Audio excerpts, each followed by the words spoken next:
Hello.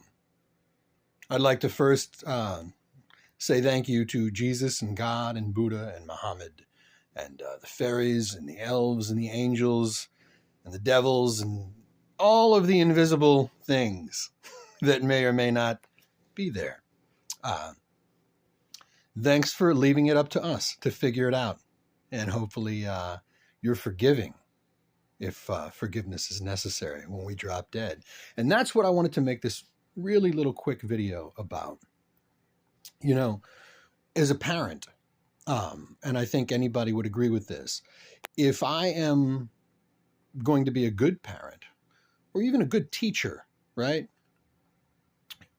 The idea of taking your own advice, leading by example, is, I think, wise. You know, if I'm telling my son, don't smoke cigarettes, and yet he sees me lighting up day after day, what are the chances, you think, that he might go pick up a cigarette one day? They're probably pretty high, right?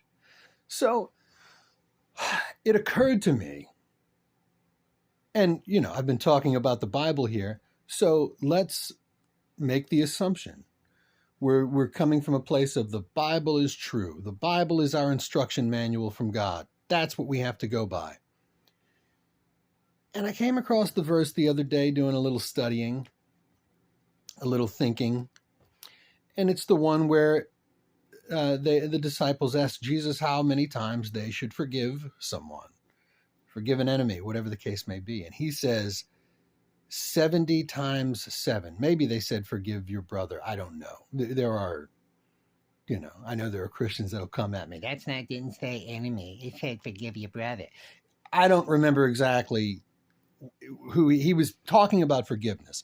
And he said forgive someone 70 times 7, which seems to imply, even if you add it up, it's a lot of times, right? A lot of forgiveness. You want to be a forgiving person. Now, let's go back to the Garden of Eden, right? Could you imagine all the problems that could have just been solved? We could all still be in paradise, in the Garden of Eden right now, if God had just took his own advice. And instead of, cursing the woman and cursing the man and casting them out of the garden and causing Satan to run loose on the earth and putting us through, millennia of hell on earth, if God had just forgiven them, how different things might have been. And again, another one of the reasons that I tend to stay away from, fundamental, mainstream, literal interpretations of the Bible. And maybe you should too. I say, whether it's in a book, whether a spirit came down and told you to do it, it doesn't matter. Forgiveness is a good thing if someone deserves it, if someone asks for it and seems to be, remorseful. And forgiveness is a good thing. So I think we should all divvy it up. And as I have said many times, so is love. Love trumps even in the Bible. It says faith, hope, and love, but the greatest of these is love. So love even trumps what saves you if you're a Christian. So it's gotta. If love is better than faith, and faith is what saves you by believing in Jesus, then love, I think, if it's better than faith, it has to save you too, right?